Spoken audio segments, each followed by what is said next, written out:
Merci de m'avoir invité. Je vais peut-être...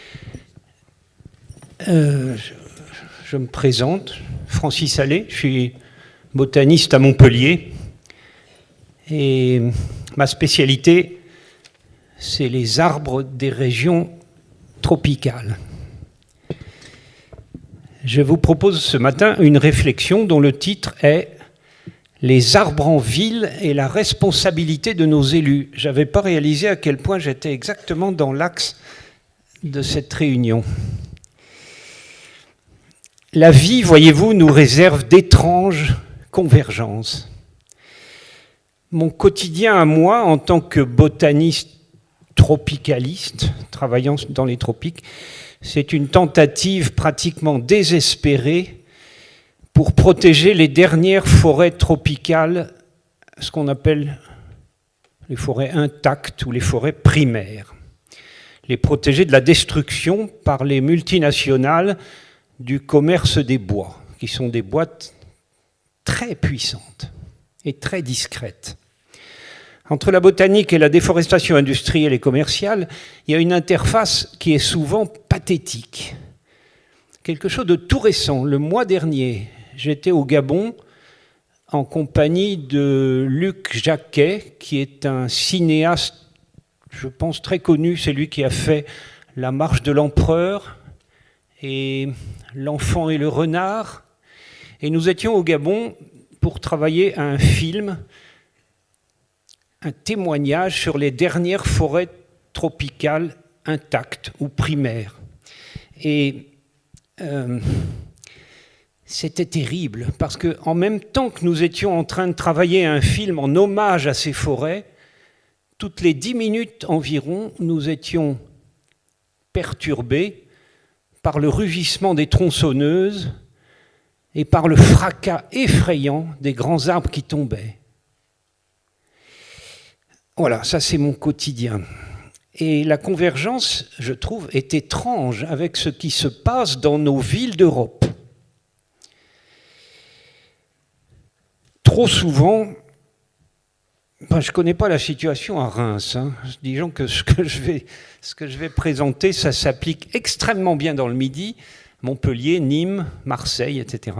Trop souvent, des élus mal conseillés n'hésitent pas à faire rugir la tronçonneuse et à abattre nos arbres, les arbres de nos villes.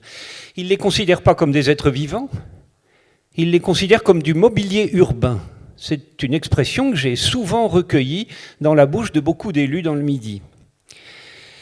Alors, dans les deux cas, que ce soit les multinationales de la déforestation tropicale ou les élus mal conseillés en Europe, il me semble qu'il y a un mépris de l'arbre qui repose d'ailleurs sur une méconnaissance de l'arbre, de ce qu'est l'arbre. Alors, je voudrais y opposer une vision nouvelle de cet arbre, fondée sur une série de découvertes récentes.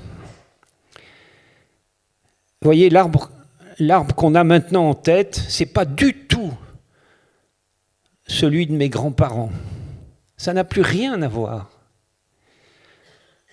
Alors, dans cette première partie, j'irai vite, parce que je ne suis pas venu vraiment pour présenter des découvertes sur les arbres. J'irai vite, mais s'il y a des questions, s'il y a des points qui vous intéressent, je crois qu'on aura le temps d'en discuter. Une définition nouvelle de l'arbre. La question est la suivante. Vous êtes devant un gros arbre, énorme. Bon. Vous savez très bien que 3 siècles avant, il n'y avait rien là. Il y avait une graine. La bonne question, c'est de se demander d'où vient la matière qui constitue cette énorme chose vivante. Quand je pose la question à mes contemporains autour de moi, je recueille une réponse presque unanime. La matière vient du sol. Désolé, c'est faux.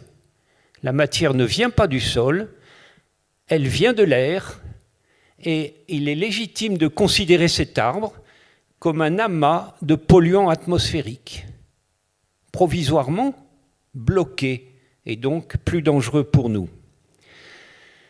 Je voudrais rappeler que les arbres sont des structures extraordinairement anciennes. Il y a des arbres sur cette planète depuis le Dévonien, c'est-à-dire, c'est inimaginable, c'est 300 180 millions d'années. Il n'y a jamais cessé d'y avoir des arbres et des forêts sur cette planète depuis cette époque-là. Les plus grands êtres vivants sont des arbres et ont toujours été des arbres. 130 mètres. Les êtres vivants qui vivent le plus longtemps sont des arbres. Les records sont tombés, comme tous les records. Et moi, quand j'étais étudiant, bon, c'est pas récent, mais enfin, c'est dans une vie d'homme. Le record de longévité, c'était 5000 ans. Nous en sommes maintenant à 43 000. 43 000 ans pour une plante de Tasmanie, un arbre de Tasmanie. 43 000 ans, c'est impressionnant, parce qu'à cette époque-là, il n'y avait pas une espèce humaine, il y en avait deux. La nôtre et celle de Néandertal. 43 000 ans. Nous savons maintenant que les arbres ne se contentent pas d'avoir des feuilles aériennes, ce que tout le monde sait, ils ont aussi des feuilles souterraines. Elles ne tombent pas à l'automne parce qu'elles sont déjà en bas, mais elles meurent à l'automne et il s'en remet en place de nouvelles au printemps suivant, en même temps que les feuilles aériennes. À quoi elles servent, ces feuilles souterraines? Eh bien, elles accueillent des champignons qui vivent en symbiose avec l'arbre et qu'on appelle des mycorhizes. Tous ceux qui s'intéressent à l'arbre doivent comprendre l'importance des mycorhizes. C'est fondamental. À la limite, entre l'arbre et le champignon symbiote, le plus important, c'est le champignon. Le fait qu'un même champignon du sol puisse entrer en symbiose avec de nombreux arbres, ça permet à ces arbres de communiquer entre eux.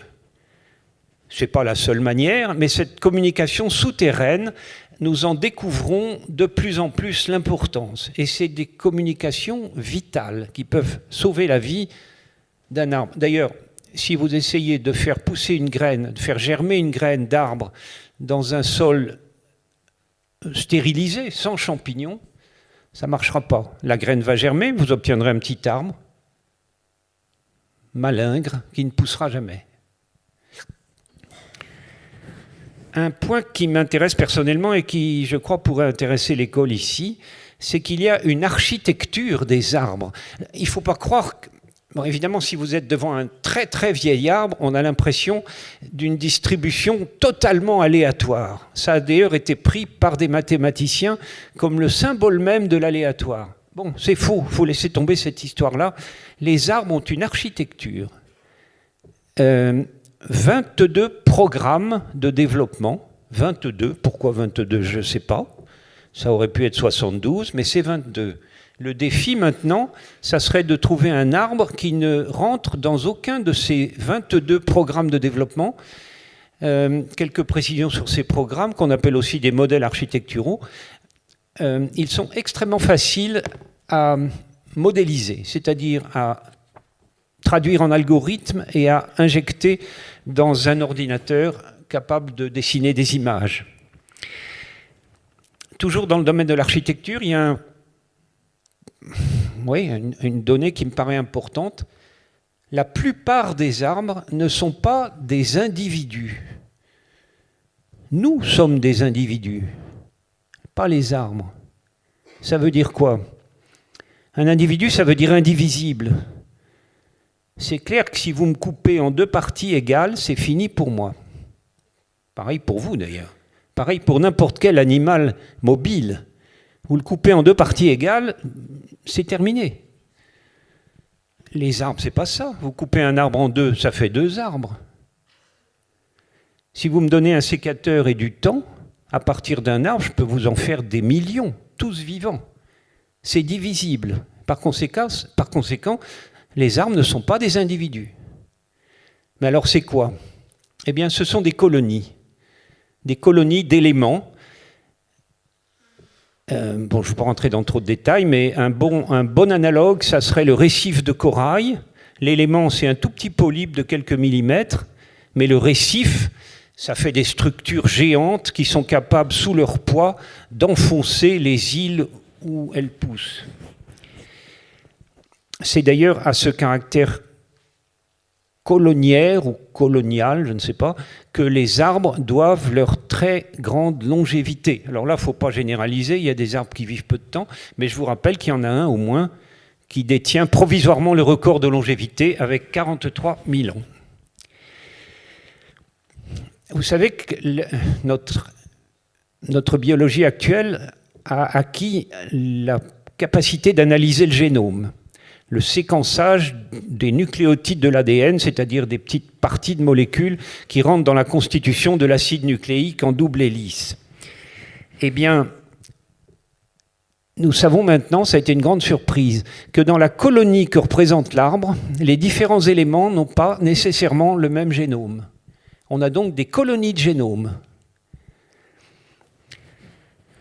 Je voudrais rappeler aussi, au cas où vous ne le sauriez pas ou vous l'auriez oublié, que l'être humain, l'espèce humaine, les espèces humaines, parce qu'il y en a eu plusieurs, sont originaires des canopées, c'est-à-dire du sommet des arbres. Alors on l'a oublié depuis longtemps. Il n'empêche que notre structuration physique est marquée par notre origine arboricole. Nous avons appris il y a quelques années que les arbres sont sensibles à l'attraction de la Lune et du Soleil, surtout de la Lune, et on a donc mis en évidence ce qui s'est appelé rapidement les marées dans les arbres. L'idée, vous voyez, c'est que quand la Lune tire, l'arbre est un peu plus haut et un peu plus étroit, et quand elle ne tire pas, l'arbre est un peu plus bas et un peu plus gros. Et puis il n'y a pas que la Lune, il y a la Lune et le Soleil, et donc il y a ce que les marins appellent les vifs eaux et les mortes eaux, et tout ça est prévisible des siècles à l'avance, à la seconde près, puisque c'est des données astronomiques. Ça a été une surprise aussi de constater que les arbres sont au contraire très peu sensibles à la radioactivité. Les images de Tchernobyl, les images récentes du Japon nous montrent que bon, les plantes sont parfois abîmées par les événements qui se passent dans les centrales nucléaires, mais globalement, les plantes et les arbres en particulier résistent très bien à la radioactivité quand elle est seule. Une découverte toute récente qui date de moins d'1 an et qui vient du Japon. Les arbres, et notamment le système souterrain des arbres, est sensible à la variation du géomagnétisme. Et quand un tremblement de terre va se produire, quand deux plaques tectoniques glissent l'une sur l'autre, et c'est ça qui est à l'origine des tremblements de terre, comme vous le savez, ça correspond à une perturbation locale du champ magnétique, et l'arbre est sensible à cette perturbation. Alors, c'est en cours actuellement, il n'y a encore rien de sûr ni d'abouti, mais l'idée qui s'impose, c'est que dans quelques années, si tout va bien, nous pourrons mettre une électrode dans le tronc d'un arbre, une autre électrode dans les racines. Les racines fonctionnent comme une formidable antenne, et quand tout va bien, quand le régime est calme, vous suivez sur l'écran, à l'aide d'un analyseur d'images, vous suivez sur l'écran une courbe régulière, pas de problème, pas de danger. Mais si la courbe s'affole vers le haut ou vers le bas, alors c'est que le champ magnétique est localement perturbé et il est temps de prendre une décision. Est-ce que je reste? Est-ce que je m'en vais? Est-ce que bon, enfin, c'est l'arrivée du séisme. Une découverte très étonnante qui nous vient d'Espagne. On comprend maintenant pourquoi les arbres n'ont pas de programme de sénescence. Je ne veux pas être discourtois, mais l'être humain a un programme de sénescence. Je suis d'ailleurs très bien placé pour le savoir. Nos gènes ne disparaissent pas, j'en ai autant que quand j'étais enfant, mais ils s'éteignent. C'est comme des bougies sur lesquelles vous auriez mis un dé à coudre. Le gène est toujours là, mais il est éteint, il ne fonctionne pas. Alors c'est pareil chez les arbres. Dans le courant de l'année, un certain nombre de leurs gènes s'éteignent. Mais c'est ça qui a été découvert par les collègues espagnols. Au printemps, au moment où les bourgeons s'ouvrent, le dé à coudre en question, il est retiré. Il intervient un corps chimique qu'on appelle la déméthylase, et la méthylation du gène est réversible chez les arbres, alors qu'elle ne l'est pas chez nous, hélas. Et pour cette raison, les arbres abordent le printemps avec un génome totalement juvénile, le même que quand leur graine a germé. Alors, cette absence de programme de sénescence fait que plusieurs arbres, pas tous, il ne faut pas généraliser, mais la liste s'allonge, plusieurs arbres sont potentiellement immortels, puisqu'il n'y a pas de sénescence. Tant que les conditions sont bonnes, c'est ça qui est important, tant que les conditions sont bonnes, l'arbre va continuer à pousser. Et bien sûr, les arbres meurent, tout le monde le sait, mais c'est ça qui me paraît important. Quand un arbre meurt, ce n'est pas pour des raisons internes liées à un programme de sénescence, c'est pour des raisons externes. Le feu, le gel, un parasite, un pathogène, ou un bûcheron avec une tronçonneuse. Mais ça, ce n'est pas inclus dans un programme, n'est-ce pas? C'est des événements qui viennent de l'extérieur. Au total, je crois qu'on peut dire que les arbres, c'est une formidable réussite biologique.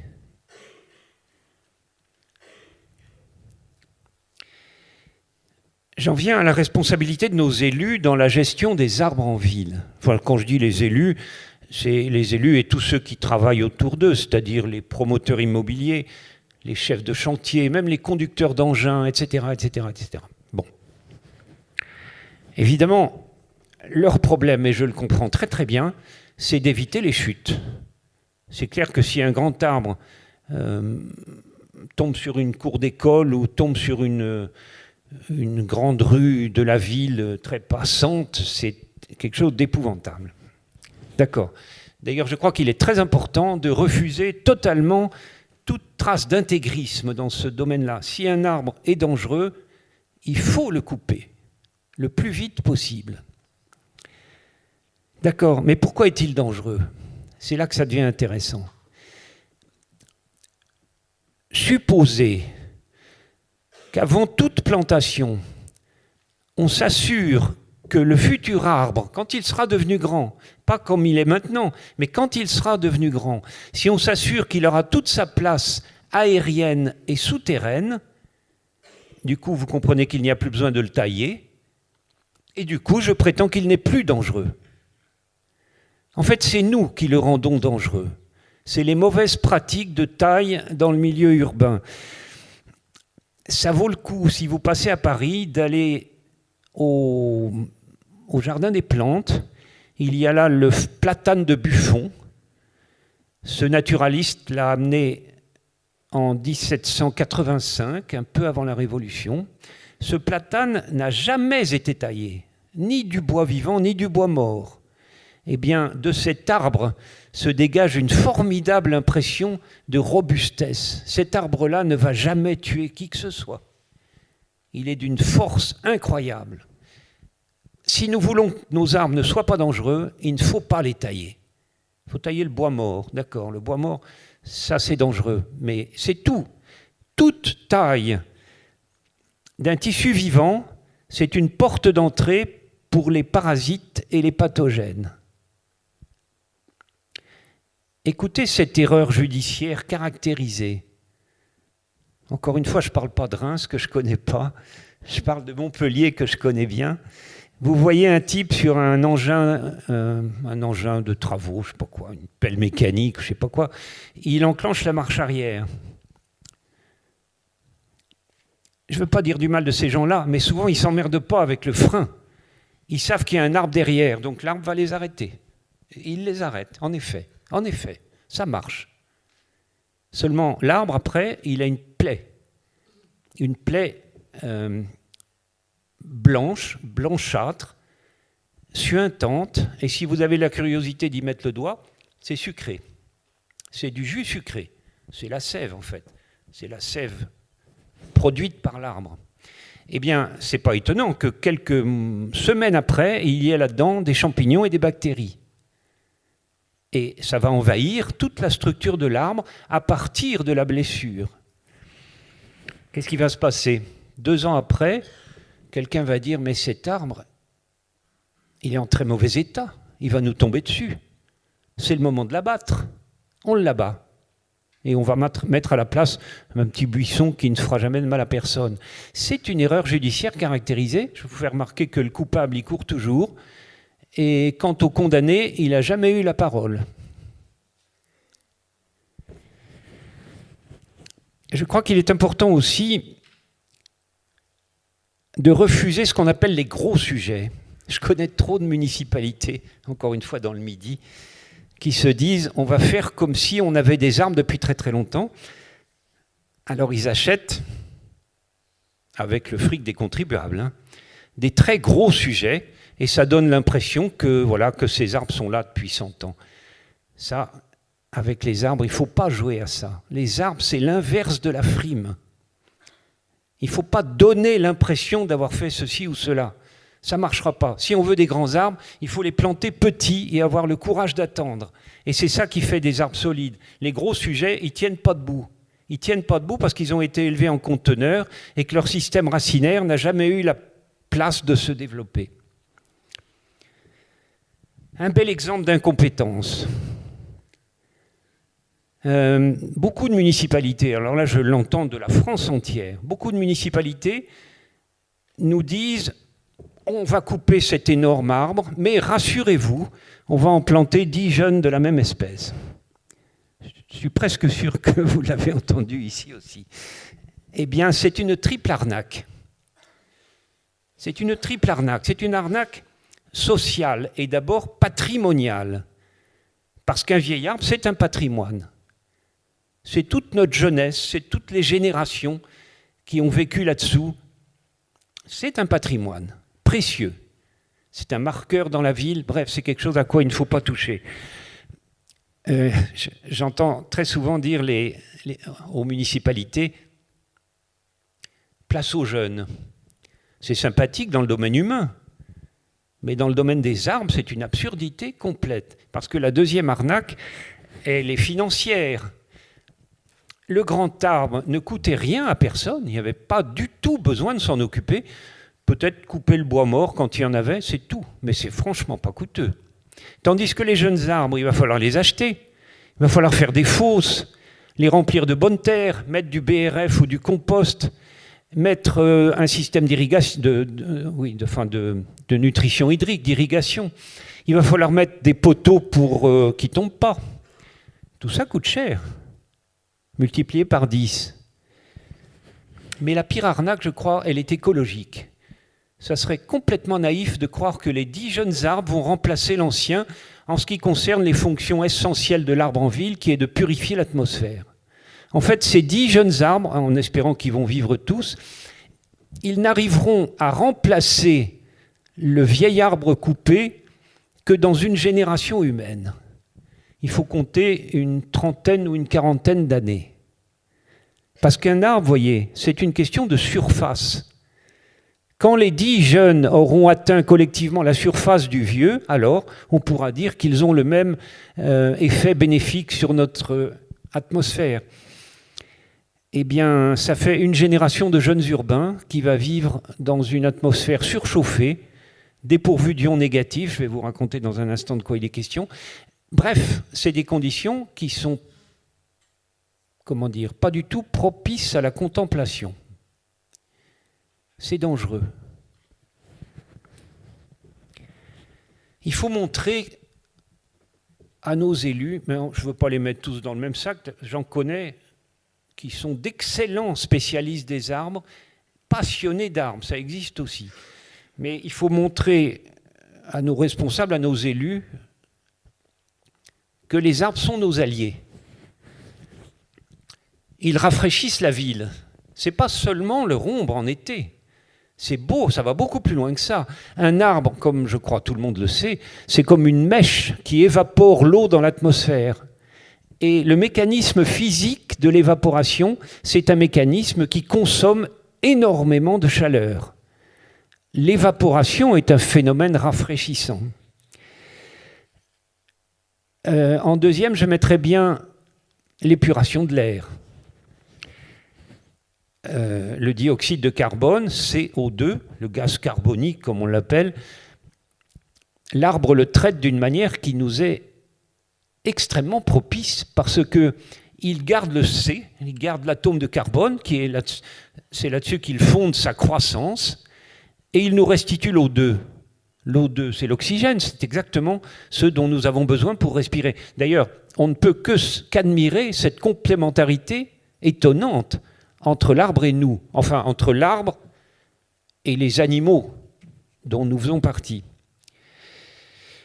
D'ailleurs, il ne se contente pas de nous débarrasser de l'excès de CO2. Vous savez que c'est un gaz qui est devenu vraiment excessif. On en manque de moins en moins. Il va y en avoir bientôt de plus en plus. C'est l'effet de serre, etc.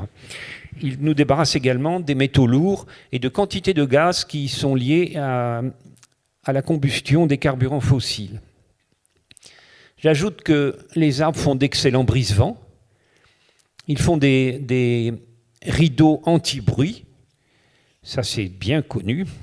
Et puis, il y a cette question des ions négatifs, une question nouvelle et qui mériterait un gros effort de recherche. Les arbres nous fournissent en ions négatifs. Et ça, c'est quelque chose à quoi nous sommes sensibles sans les voir, sans les percevoir. Et quand vous vous baladez dans une pinède, vous êtes assez rapidement saisi par un sentiment d'euphorie. C'est bien connu. Pourquoi? Parce que les pinèdes, c'est riche en ions négatifs. L'inverse, les ions positifs, c'est ce que vous trouvez dans des pièces renfermées, pas aérées. Une chambre pas aérée, par exemple. Si vous regardez sous le lit, vous allez voir des moutons. Et les moutons, ça c'est typiquement l'effet de la présence des ions positifs. Les ions positifs, ils nous sapent le moral. Ils ne sont pas du tout bons pour notre dynamisme. Alors, c'est une question qui est mal connue. Il semble que les pins, ils nous fournissent en ions négatifs, non pas parce que c'est des pins, mais parce que c'est des aiguilles.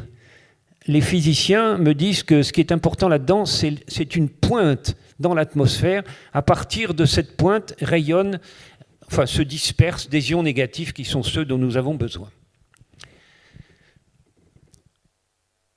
Moins de maladies. Ça, c'est des expériences faites par des médecins en Grande-Bretagne, dans les hôpitaux. Ils ont fait 2 groupes de malades, 2 groupes aussi identiques que possible, c'est évidemment ça qui est peut-être critiquable, parce que personne n'est équivalent à quelqu'un d'autre. Ils ont fait pour le mieux 2 groupes de malades aussi identiques que possible. L'un des groupes est soigné dans les locaux de l'hôpital. Ils voient des murs et voilà. Et l'autre groupe est soigné dans un local aménagé avec une grande verrière et ces gens voient la nature et notamment un boisement, enfin des arbres. Moi, ça ne m'étonne pas, je trouve ça intuitif. Le groupe soigné en présence de la nature, ils ont moins besoin de médicaments, ils sont soignés plus vite, ils sont guéris plus vite et ils sont rentrés chez eux plus vite. Moi, ça ne m'étonne pas, mais ça m'intéresse tout de même que des médecins qui ne sont pas des botanistes retombent là-dessus. J'ai eu entre les mains des statistiques très intéressantes sur les meurtres à Chicago. Chicago, vous savez, ce n'est pas une ville tellement facile, hein. Il y a des quartiers très dangereux. Il y a des quartiers beaucoup plus calmes. Les universitaires de Chicago ont superposé la carte des meurtres et la carte des espaces verts. C'est très intéressant. Là où il y a des arbres, il y a moins de meurtres. Ajoutons à ça que nos arbres en ville, c'est pas un être vivant unique, un arbre. C'est un refuge pour la biodiversité. Il y a d'abord les champignons souterrains, il y a les bactéries symbiotes dans chacune des cellules de la plante, et puis il y a toutes les plantes qui poussent sur ce grand arbre, des lichens, des mousses, des fougères parfois, si on est dans un climat suffisamment humide, ici ça devrait le faire. Et puis des animaux, bien sûr, des chouettes, des écureuils, etc. Enfin, toute la biodiversité dont nous avons besoin et qui subsiste encore en ville trouve un hébergement idéal dans un vieil arbre. l'esthétique, la spiritualité et la poétique. Je crois que je ne vais pas en parler parce qu'il me semble que l'arbre lui-même est un objet poétique. J'espère avoir fait de la poésie depuis le début. Je les trouve beaux, je les trouve utiles, je les trouve totalement autonomes. Ça, j'y suis très très sensible. Qu'est-ce qu'il attend, un arbre? Qu'on lui foute la paix, c'est tout. Qu'on s'en désintéresse, qu'on l'utilise, mais sans s'en occuper. Il n'a jamais eu besoin qu'on s'en occupe. Je les trouve discrets, pas bavards du tout. Je les trouve non violents. Et on aimerait que tous nos élus puissent en dire autant. Pour finir, une phrase de Coluche que j'aime bien. Pour qu'un écologiste devienne président de la République, il faudrait que les arbres votent. Merci beaucoup.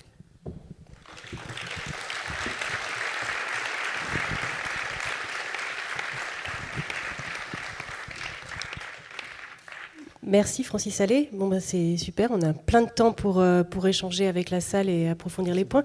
On parlait de la Branville, je voulais juste, parce que ça intéresse beaucoup de gens, que vous disiez juste 2 mots du radeau des Cimes, c'est pas en ville, mais je pense qu'il y a beaucoup de gens qui vous connaissent. Et puis je sais qu'il y avait pas mal d'étudiants qui m'avaient aussi parlé de ça. Écoutez, j'en dis volontiers un mot. C'est pas une chose dont il faut parler au passé, on y était encore au mois de mai-juin dernier. Il y a quelques années, un jeune universitaire américain nous démontre que dans une forêt équatoriale, 75% de la faune, et de la flore aussi d'ailleurs, animaux et plantes, ça se trouve dans les 3 ou 4 mètres qui sont au sommet des arbres, ce qu'on appelle maintenant la canopée. Ça, nous le savions, grâce à Terry Irwin.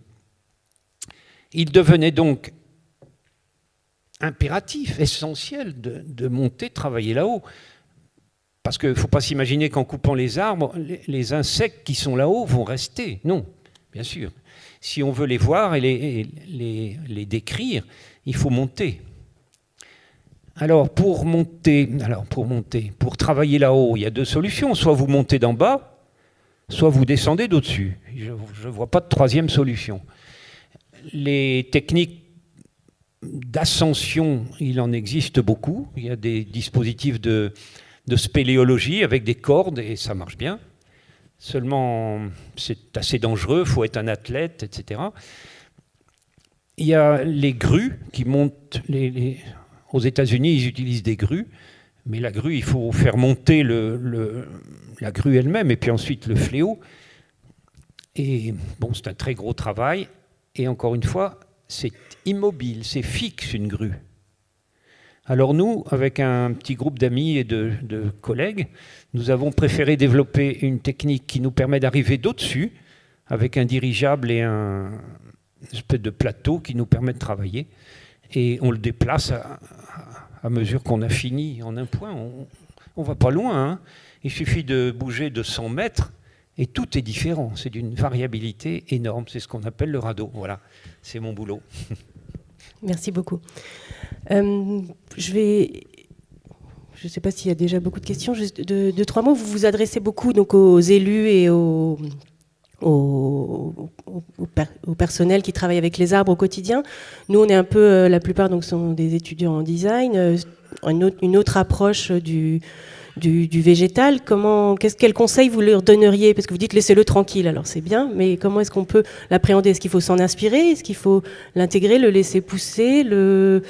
Le biomimétisme dont on parle beaucoup en ce moment, aller rechercher ses propriétés pour essayer de les reproduire. Qu'est-ce que vous donneriez, vous qui avez regardé un peu ce qu'ont fait nos étudiants ces dernières années? Comment intégrer l'arbre dans nos projets de...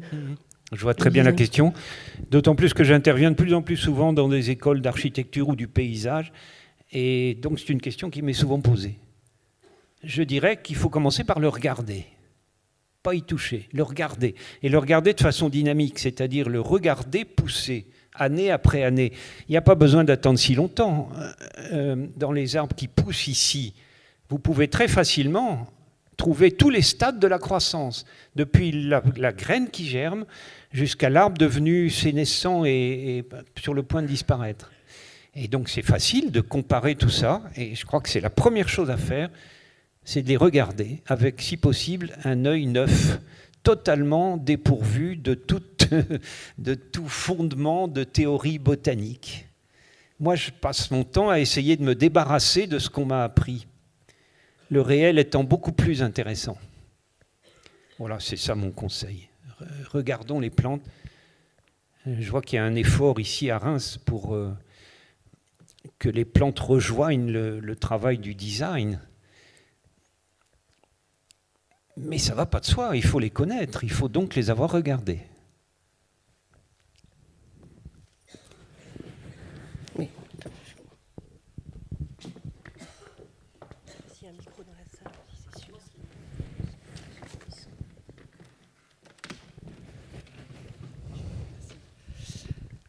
Bonjour monsieur, je me présente puisque vous adressiez aux élus, j'en suis une, chargée de l'environnement, ce qui n'est pas une mince tâche, surtout en région parisienne, dans les Yvelines.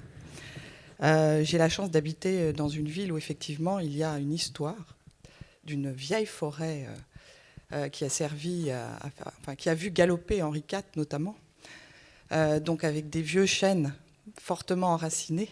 Excusez-moi, où est-ce que c'est ? Le Vésinet, dans les Yvelines, entre Saint-Germain-en-Laye et Versailles. Alors nous avons sur le territoire à peu près 40 000 arbres, sur notre petite commune de 500 hectares. 6 000 évidemment gérés par la commune, 6 000 arbres. Nous avons une centaine d'arbres remarquables. Et alors nous avons commencé, si vous voulez, à mettre en place ce qu'on dirait un prix. C'est-à-dire, on essaye de faire comprendre aux gens de cette commune qu'un arbre, c'est un prix. C'est un peu ce que fait d'ailleurs le ministère du Développement durable quand il dit que les services rendus par la nature sont infiniment plus riches et ont un prix. Et qu'il fallait commencer à donner un prix à ces choses-là. Donc nous avons géolocalisé nos arbres. Ça nous a donné la possibilité de savoir où ils étaient, etc. Et nous avons l'intention, effectivement, afin d'éviter des abattages complètement hallucinants parce qu'effectivement on veut construire une piscine et que cet arbre gêne, donc donner un prix à l'arbre et donc donner aussi la possibilité à la commune de se retourner contre les gens qui vont abattre sans demande d'autorisation des arbres qui, comme vous le dites, ont mis beaucoup d'années à pousser et d'un coup de tronçonneuse ou de malheureux coups de tronçonneuse, on a des chênes qui meurent. Évidemment, ils meurent parce qu'ils ont été affaiblis par ce que vous disiez, des élagages complètement inconsidérés. Où nous avons évidemment une espèce qui s'est développée, une espèce que vous connaissez peut-être, c'est le grand capricorne, qui se développe à l'intérieur donc de ces arbres, qui les affaiblissent. Mais alors pour le coup, comme le grand capricorne est une espèce protégée, vous comprenez toute la problématique, c'est que non seulement nous n'allons pas pouvoir abattre ce chêne qui sera affaibli, mais en plus il va falloir laisser la souche pour le grand capricorne qui est une espèce protégée. Donc le but, je pense dans les communes en zone urbaine, c'est de faire exactement ce que vous avez dit, c'est-à-dire protéger, rien que l'idée de l'arbre. C'est le concept de l'arbre lui-même qui est très mal expliqué, qui n'est même pas du tout expliqué. Et j'ai bien l'intention de faire tout ce travail parce que je suis une écologiste, mais pas une ayatollah l'écologiste. Je me présente comme une écologiste. Et donc humaniste, c'est-à-dire que ce que nous avons, que nous donnons en héritage à nos enfants, c'est ce patrimoine vert-là, qui n'a pas de prix pour l'instant, qui donne, qui nous donne beaucoup de plaisir et qui est à l'origine en fait de ce qu'on pourrait dire le bien-être dans un espace urbain et qui n'est toujours considéré que comme une gêne, souvent, par des programmes immobiliers divers et variés. Et puis, voilà, la lutte que moi, dans ma commune, ce qu'on essaye de faire, c'est vraiment protéger l'histoire, ce patrimoine qui nous a été transmis. Nous avons malheureusement dû couper récemment un arbre qui était très très ancien, qui avait plus de 200 ans, C'était un chêne au milieu de notre pelouse des fêtes. Et où nous avons eu la tempête, effectivement, de 1999, qui en a mis beaucoup par terre. Mais on a encore réussi à garder quelques beaux éléments.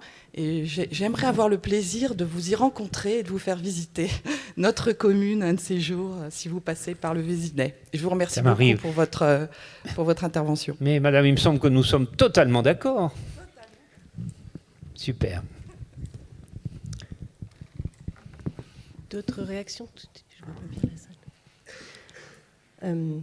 On continue alors. Je trouvais très l'idée que la matière ne vient pas du sol mais vient de l'air et des pollutions. C'est-à-dire que tout ce qui est dans l'air vient dans l'arbre et ensuite si on abat l'arbre, on le rejette dans l'air. C'est ça un peu votre approche? Si on abat l'arbre, ça ne revient pas dans l'air immédiatement, mais si vous en faites du bois de chauffage, par exemple, ça va dégager énormément de chaleur. Ça, c'est l'énergie accumulée du soleil pendant toute la vie de l'arbre. Ça fait beaucoup. Et puis, ça va dégager énormément de fumée et un petit tas de cendres. Et tout ça, c'est le carbone que ce pauvre arbre avait laborieusement accumulé. Donc, il en avait débarrassé notre atmosphère. C'est comme une usine d'épuration. Qui est-ce qui serait assez idiot pour démolir ces usines d'épuration? En même temps, on a besoin quand même des arbres. Le bois qui est utilisé, vous disiez, l'arbre n'est pas un mobilier en tant que tel, mais l'arbre est quand même... Très bien, qui est des forêts dont ça soit la vocation, avec une très bonne gestion. Ça, on a des forestiers en Europe qui sont parfaits pour ça. Ils peuvent produire indéfiniment du bois à partir du... Bon, ça ne sera pas une forêt naturelle, ça sera une forêt gérée, une forêt prise en main par les forestiers. N'empêche qu'ils sont capables de vous produire du bois indéfiniment. À l'échelle de nos vies, parce que c'est vrai que les chiffres que vous donnez sont quand même vertigineux. La vie des arbres, bon, évidemment, mais à l'échelle d'une vie d'homme... Oui, mais il n'y a pas besoin d'attendre la longévité maximale d'un arbre pour pouvoir l'utiliser. Ça, les écoles forestières le savent très très bien. Il faut... Alors effectivement, il faut un sens du long terme. Mais en faisant les coupes à des périodes suffisamment longues, la forêt continue à produire du bois indéfiniment. Sauf que ce n'est pas vraiment une forêt. Voilà. D'autres... Patricia, parle.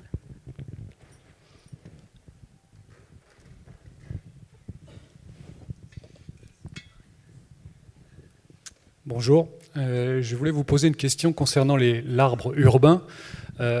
Comment vous argumentez, comment vous défendez l'idée, par exemple, de supprimer, quand on a un alignement dans un site historique d'arbres, et quand on veut, comme vous le souhaitez, et je suis d'accord avec ça, conserver au maximum les arbres, on va avoir un mitage, c'est-à-dire que des arbres vont mourir, et cet alignement qu'on trouve tous est très esthétique, avec des arbres taillés en rideaux, vous voyez ce que je veux dire. Comment on fait pour faire évoluer justement les mentalités et faire accepter l'idée que cette esthétique-là va évoluer, va changer? Quels sont les arguments pour convaincre les politiques et plus généralement les citoyens? Parce qu'il n'y a pas que les politiques. Il y a les habitants de la ville qui disent oui, c'est magnifique, cette place est magnifique, il faut la conserver en état. Qu'est-ce qu'on dit dans ce cas-là? Mais attendez, quand vous procédez à des abattages, il s'agit d'arbres qui sont malades ou souffrants ou diminués? C'est des arbres qui sont très diminués. En l'occurrence, j'ai une idée en tête. Et voilà, des arbres très diminués. À un moment donné, ça va être soit un abattage, effectivement, soit l'abattage sélectif des arbres qui sont le plus diminués. Oui. Et donc, évolution du paysage. Est-ce que je peux suggérer une petite réunion des gens du quartier pour leur montrer que vous n'abattez pas pour abattre, mais que vous abattez des arbres qui sont de toute façon en train de mourir et que vous allez remplacer par des jeunes? Oui, c'est une solution, mais vous aurez aussi toute une frange de la population qui va regretter directement le fait que cet alignement magnifique qui est en place va forcément disparaître. Qu'est-ce qu'on dit là? Oui, vous avez raison. C'est un problème que je connais très très bien parce que dans le Midi, nous avons le canal du Midi qui est bordé de magnifiques rangées de platanes. Ça va d'un bout à l'autre du canal du Midi. Et ils sont malades, peut-être vous l'avez vu dans la presse, ils ont le chancre coloré, et les gens ne sont pas contents parce qu'on abat les platanes qui ont le chancre coloré.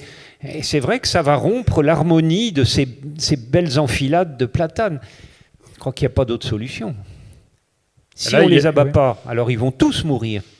Ça veut dire que ça suppose une communication et justement, pas uniquement sur, et je le conçois, sur la valeur de l'arbre, mais sur l'évolution des paysages. Oui. Et en milieu, alors vous parlez du canal du Midi, mais quand on est au centre d'une place historique, je peux vous dire que les réactions sont vives. Et donc le fait de défendre l'arbre au maximum, ce qui est louable, se heurte à ça, justement. Bon, surtout pas d'intégrisme, on est bien d'accord. Oui, mais qu'à un moment donné, il faut prendre la décision. Oui, je comprends bien, mais il me semble que si le public a un niveau suffisant de connaissance de l'arbre, ça lui devient facile d'admettre que certains arbres doivent être abattus. Alors là, je suis bien d'accord, mais là, on est encore dans l'utopie. C'est-à-dire que la connaissance, et vous le dites dans vos ouvrages d'ailleurs, la connaissance de l'arbre et le fait de connaître justement la valeur de ces arbres, on en est au balbutiement. Il y a des personnes, des politiques, mais pas seulement des politiques, qui ne connaissent rien du tout, qui n'y connaissent rien. Donc il y a vraiment un travail pédagogique et d'information énorme à faire, énorme. Je suis tout à fait d'accord, et c'est à quoi je travaille, moi, sans arrêt. Qu'est-ce que je peux faire de plus? Mais je connais très bien le problème, mais la place Bellecour à Lyon, par exemple, il a fallu abattre les vieux arbres de la place Bellecour, et ça a été un drame pour les Lyonnais. Bon, maintenant, l'affaire est passée, et les nouveaux arbres commencent à s'étoffer un peu, et on réalise que la municipalité a eu raison. Pas commode, c'est vrai. Merci. Moi, j'ai une question. Est-ce que vous pouvez commenter le schéma qui est derrière vous?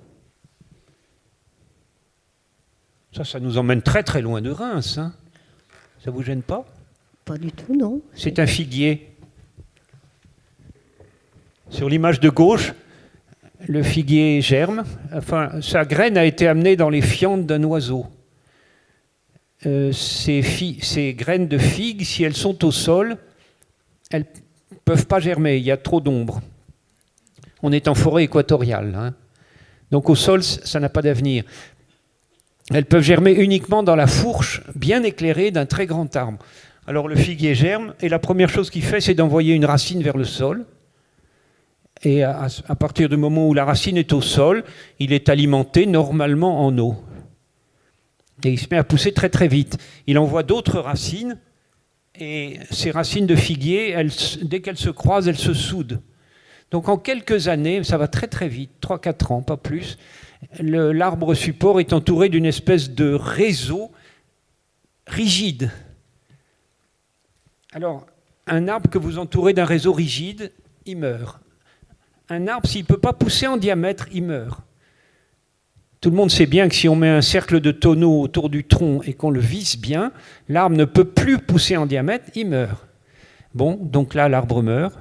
Et il pourrit très vite parce qu'on est dans un climat où il fait très chaud et très humide. Et il va donc faire une masse de terreau qui va être utile au figuier. De sorte qu'au bout de quelques années, encore une fois, 5-6 ans, peut-être 10 ans, mais ce n'est pas très long, l'arbre support disparaît.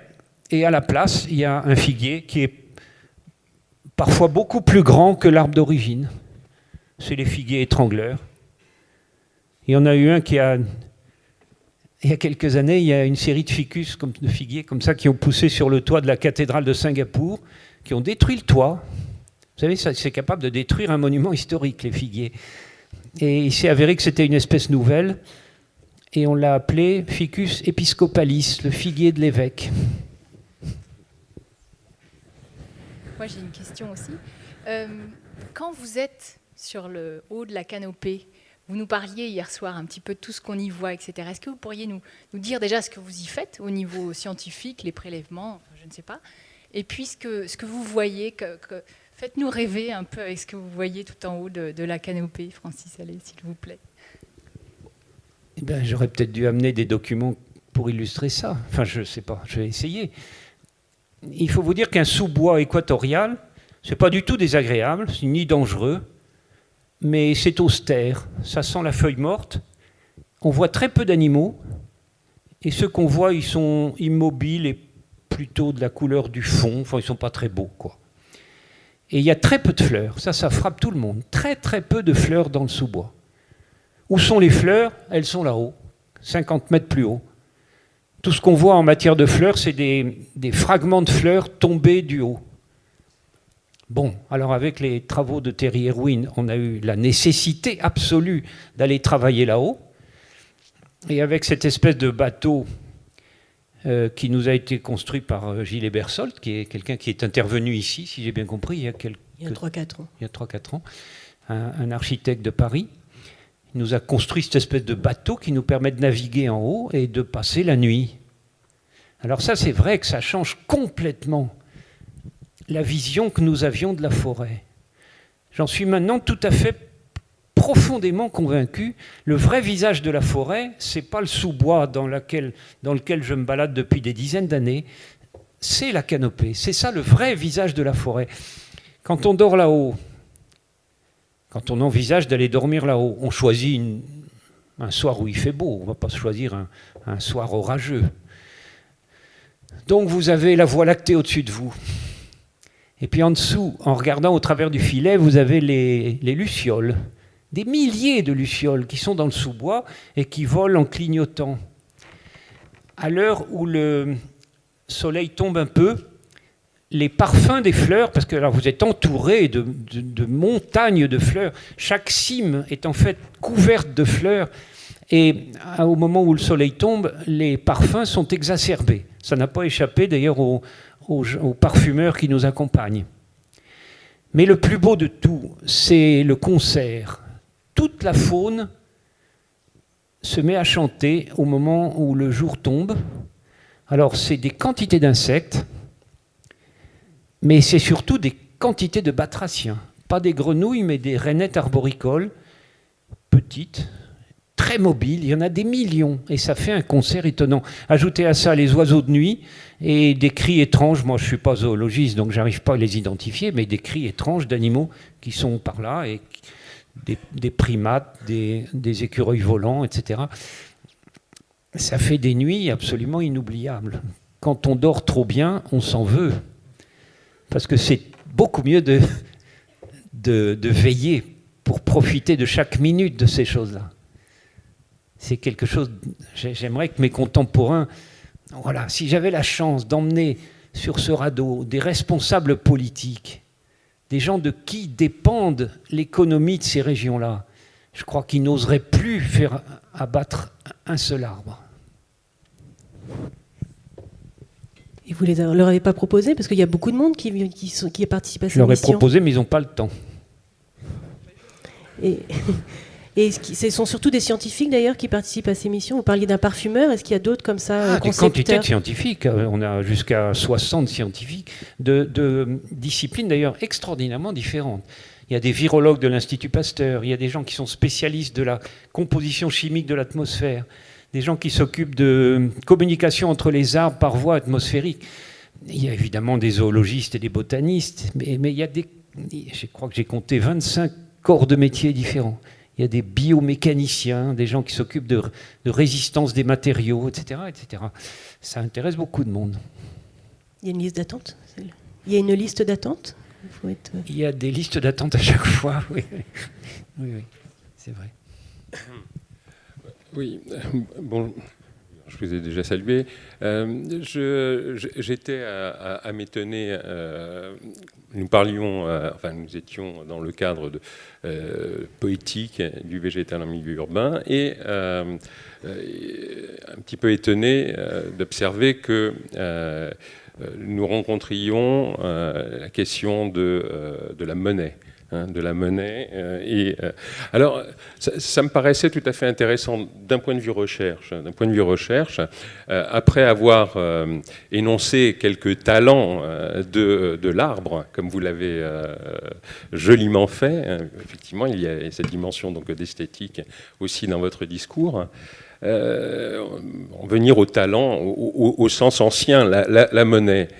Et ceci étant, je me disais que voilà, peut-être ce qui donne sens aussi à cette rencontre, au titre du design, parce que, me semble-t-il, le design a ceci de particulier que c'est une notion qui peut à la fois lier l'esthétique, mais aussi le pragmatisme.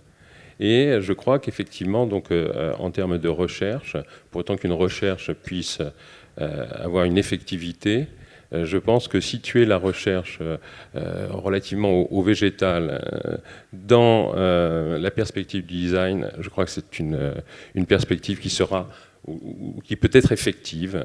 L'effectivité de ces travaux pouvant conduire sinon l'exploitation, effectivement, les arbres sont exploités et l'exploitation peut conduire aussi à des nuisances. Mais outre cette exploitation, la valorisation, donc la question de la valorisation, la question de la valeur que le design comprend et traite et travaille. Voilà ce que je voulais dire. Je suis d'accord. Je voudrais revenir brièvement sur cette question du prix qu'on peut imaginer pour un arbre. Alors d'abord, il y a beaucoup de groupes maintenant qui s'occupent de ça, de valoriser le milieu naturel et notamment les arbres. Je voudrais dire que, à mon avis, ça sera toujours par défaut. Parce que vous pouvez cumuler les valeurs des différentes fonctions de l'arbre. Ça va vous donner un chiffre qui est en lui-même intéressant. Mais je pense que c'est par défaut. Parce que réellement, ça n'a pas de prix.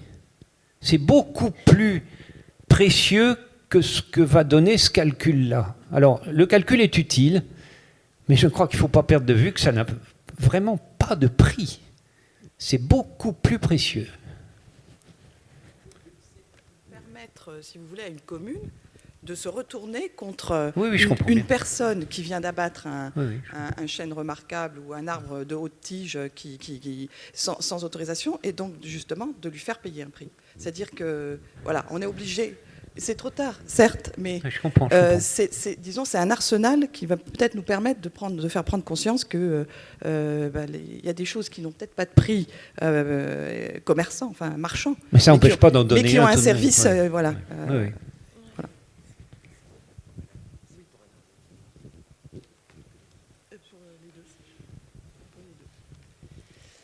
Oui, je suis contente d'entendre cette question de la financiarisation du vivant soulevée.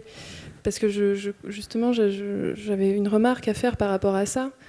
Moi, j'ai longtemps coordonné un groupe de travail sur les forêts pour une ONG environnementale. Et on a très rapidement vu la question des forêts, des plantations d'arbres en monoculture soulevée, être associée. Bon, c'est un débat très complexe, je ne vais pas rentrer dans le détail, mais à l'heure actuelle, on est en train de financiariser, je vais y arriver, des écosystèmes. Et là, ça devient très dangereux parce qu'on évalue tout en termes de services écosystémiques, c'est-à-dire une perspective complètement anthropocentrée qui évacue totalement la richesse du vivant et sa valeur absolue, comme vous étiez en train de le décrire. Et qu'est-ce que ça implique, ce genre de choses ? Moi, je suis complètement paniquée, par exemple, de voir les rapports annuels de l'Agence européenne environnementale qui ne parlent pas de nature. Eux, ils parlent de capital naturel et de services écosystémiques. Donc, je pense que ça exprime très bien la perspective qui est suivie à travers ce genre de vocabulaire. Et ça veut dire qu'un jour, on va avoir une espèce de tableau Excel du vivant avec des espèces qui vont coûter très cher, qui vont nous rendre beaucoup de services, donc qui vont être en haut et qu'on va sauvegarder, puis d'autres qui n'auront pas beaucoup de coûts, finalement, d'utilité pour les humains, et qu'on va voir disparaître. Et je pense que ce jour-là, on aura beaucoup de problèmes. Voilà, c'était juste un commentaire. Je vous remercie. Effectivement, c'est une approche anthropomorphique de ces problèmes-là. Et de toute évidence, ça ne suffit pas. Ce sont des êtres vivants comme vous et moi. Et ils ont leur logique propre et leur valeur propre. C'est ce que j'essayais de dire. La valeur financière à laquelle on arrive, elle est nettement insuffisante. C'est beaucoup plus précieux que ce que nous donnent les calculs. J'enfonce le clou. L'arbre, il a un seul ennemi, c'est nous. Alors quand je dis ça, les gens rouspètent, ils disent mais il y a la tempête de 99, il y a le chancre coloré dans le Midi, il y a la graphiose de l'orme, etc. Non, attendez. Le vent, il fait tomber les arbres faibles, ceux qui sont mal enracinés. Le vent, il casse les arbres qui ont les fibres trop courtes. Les pathogènes, ils tombent sur des arbres faibles également. Et donc, c'est tous les arbres faibles qui sont éliminés. Et ces phénomènes-là, à terme, ils sont en train de nous préparer une forêt de l'avenir qui sera beaucoup plus solide. L'être humain, qu'est-ce qu'il fait, lui? Il prend les meilleurs arbres. C'est ce que je constate dans les forêts équatoriales. Les arbres les plus gros, les plus grands, les plus droits, les plus beaux. C'est ceux-là qu'on prend. Par conséquent, il reste les moins bons. Et par conséquent, on est en train de préparer à ces forêts-là un avenir de plus en plus déficient.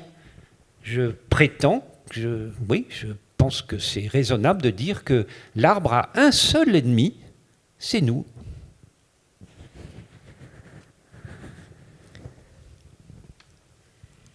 Gruneret.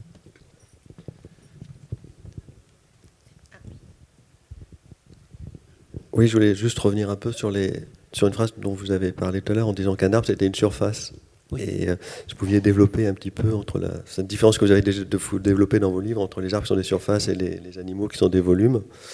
Et par rapport à des étudiants en design qui s'intéressent aussi beaucoup au végétal, aussi parce qu'ils s'intéressent aussi à l'homme, et que de comprendre comme ça les différences fondamentales entre les formes et les logiques différentes, c'est aussi c'est important pour des designers. Je peux juste un tout petit peu développer ça. Oui, très volontiers. C'est un domaine qui m'a beaucoup intéressé. Un animal ou un être humain a aussi d'énormes surfaces, mais elles sont internes. C'est notre surface des alvéoles du poumon, c'est la surface du tractus digestif, mais alors là, c'est des surfaces énormes qui se comptent en centaines de mètres carrés. Mais c'est interne, parce que nous sommes des animaux mobiles, et que donc nous ne pouvons pas, pour des questions de fardage tout simplement, admettre que ces surfaces-là soient à l'extérieur. On peut considérer un arbre, vous voyez, comme un animal qu'on aurait renversé, comme un gant, de sorte que l'intérieur de l'animal devient l'extérieur de l'arbre. Ça explique pourquoi l'arbre, c'est des surfaces tellement énormes. Et dans les deux cas, que ce soit l'animal ou l'arbre, ces surfaces énormes servent à ce que l'énergie rentre dans le système. Donc c'est la même fonction. Un arbre a donc des surfaces énormes. J'avais calculé ça à la louche il y a quelques années. Un petit arbre tout à fait habituel, comme on voit sur les places de village chez nous, c'est 200 hectares. 200 hectares. Mais attendez, il faut compter toutes les feuilles recto-verso, tous les rameaux en les développant au sens géométrique pour faire des rectangles. Et pour la partie aérienne, c'est pas très commode, mais enfin on y arrive. La difficulté, c'est les parties souterraines. Et la partie souterraine, elle est souvent bien plus grande que ce qu'on voit.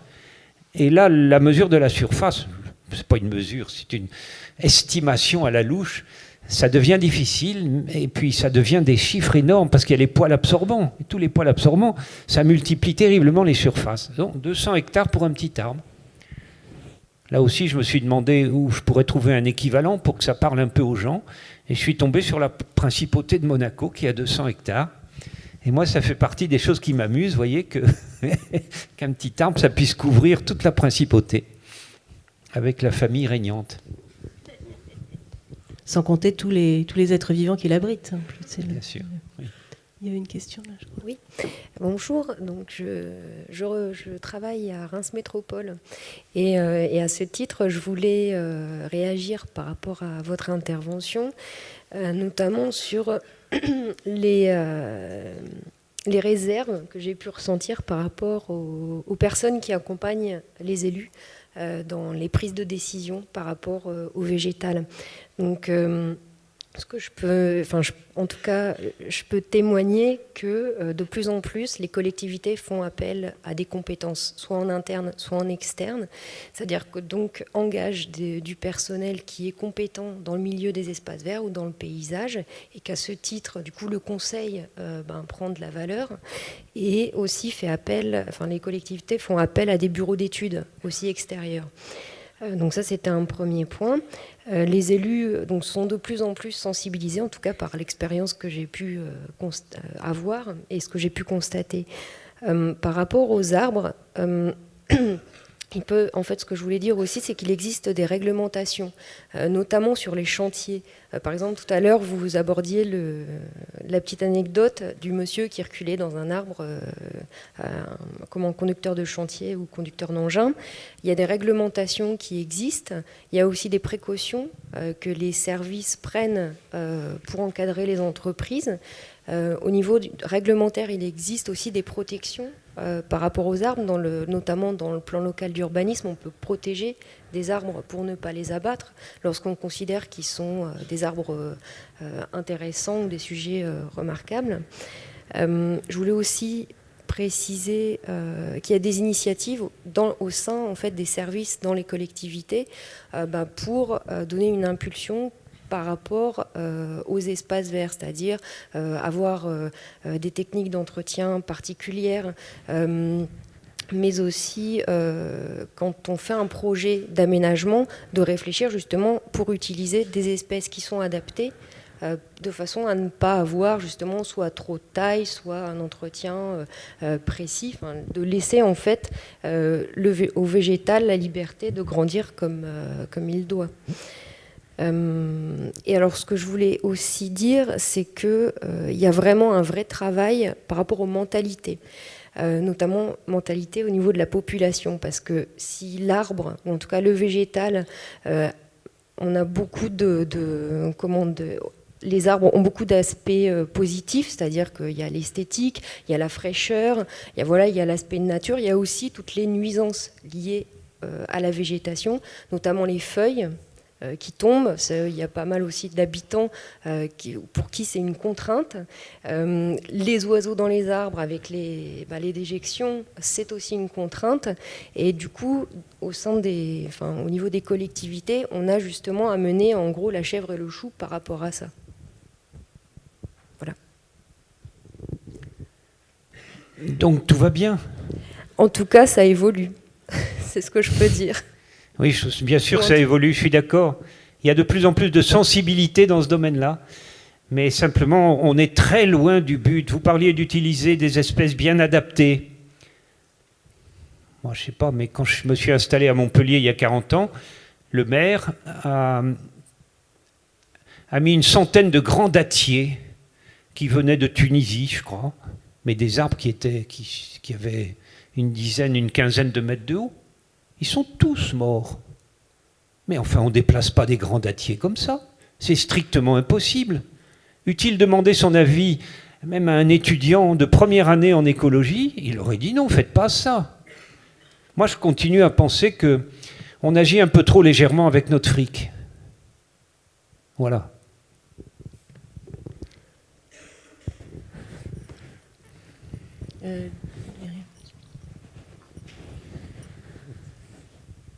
Bonjour. Donc, je suis designer et à vous écouter, depuis ma petite enfance, passionné par les arbres et par la végétation, parce qu'élevé à la campagne, au milieu des arbres, dans une forêt, où mon grand-père avait planté des peupliers, qu'on a exploités, qu'on a replantés, et qui sont tous en train de crever, parce qu'on a replanté du beaupré, attiré par l'appât du gain, en fait, parce qu'il pousse vite et parce qu'il est exploitable plus rapidement. Moyennant quoi l'ONF répand des poudres chimiques par hélicoptère au-dessus des plantations pour soigner la maladie dont ils souffrent. Et il se trouve que ces poudres font aussi crever les abeilles, et que je suis apiculteur amateur. Il y a des ruches sur les toits de l'école ici à l'ESSAD. Et puis mon métier, c'est d'être designer industriel. Donc je conçois des objets industriels pour l'industrie, différents matériaux. Et je me sens un peu déchiré au milieu de tout ça, parce qu'effectivement notre travail consiste à faire gagner de l'argent à nos clients, les industriels, que c'est éminemment lié au temps et à la rentabilité en fait. Et que manifestement la végétation, pour être tranquille, elle a besoin de beaucoup de temps, et que c'est pas souvent compatible avec les impératifs de l'industrie, de la rentabilité et de la financiarisation. Et j'entends par financiarisation le fait qu'il y ait des gros groupes qui disposent d'énormément d'argent, qui exigent de la rentabilité. Sur ce dernier point, nous sommes absolument d'accord. Le pas de temps de l'arbre n'est pas celui de notre industrie ou de notre commerce. C'est deux pas de temps totalement différents. Mais ça, l'arbre, il est comme ça. Il faut le prendre tel qu'il est. Alors, pour en revenir à votre cas concret, je comprends que les peupliers étaient un mauvais choix. Eh bien, alors, il faut en changer. Je veux faire une suggestion. Si vous ne voulez pas sortir des espèces locales, je suggérerais volontiers l'aulne. Et si vous êtes plus audacieux et vous voulez sortir un peu du cadre de nos espèces européennes, je suggérerais volontiers le cyprès chauve de Floride. Alors, il tolère parfaitement ces sols inondés et je ne pense pas qu'il serait sensible aux mêmes maladies que notre peuplier, qui est un arbre véritablement fragile, un bois très mou, croissance très rapide, et c'est une vraie éponge à pathogènes. Je vous propose qu'on fasse une pause là maintenant. De toute façon, on a un temps de débat en fin de matinée avec les autres intervenants, donc ça sera l'occasion de prolonger. On se retrouve à 11h20. J'avais juste une dernière question. Ça concerne une partie... On se pose beaucoup de questions sur une particularité régionale qui sont les faux de Verzy. Non, j'avais juste une question locale par rapport à un mystère dans la région, ça s'appelle les faux de Verzy. Et je voulais savoir si vous pouviez nous donner une explication, parce que tout le monde, c'est un mystère. Ah, mais ça intéresse les biologistes. C'est quelque chose de tout à fait étonnant, les faux de Verzy. Si j'ai bien compris, ça a été une collection réunie par les moines de l'abbaye de... je ne sais plus quoi. Une abbaye qui était par là. Ce sont des arbres qui, on ne peut pas dire qu'ils soient malades. Ils ont subi une mutation d'un type très particulier qui est une introgression d'un virus dans leur génome. Ce n'est pas une maladie, mais de fait, ça a sur leur forme un effet très effrayant. Ils deviennent tortueux, des faux, quoi. Alors, ce qui est tout à fait étonnant, c'est que ce virus, il se transmet aux arbres voisins par des voies non sexuelles. L'ONF a entouré les faux de Verzy d'une haie de chênes. Et j'apprends qu'il y a maintenant des chênes qui deviennent faux. Or, il est tout à fait exclu qu'il y ait une sexualité entre un hêtre et un chêne. Ça, c'est absolument impossible. En fait, ça se passe par les racines. La particule virale en question est parfaitement capable de se transférer d'un arbre à l'autre, mais par des voies non sexuelles. C'est étonnant de voir des gènes interchangés entre des êtres vivants, pas par la sexualité. Non, les faux de Verzy, pour des biologistes, c'est quelque chose de passionnant. Merci.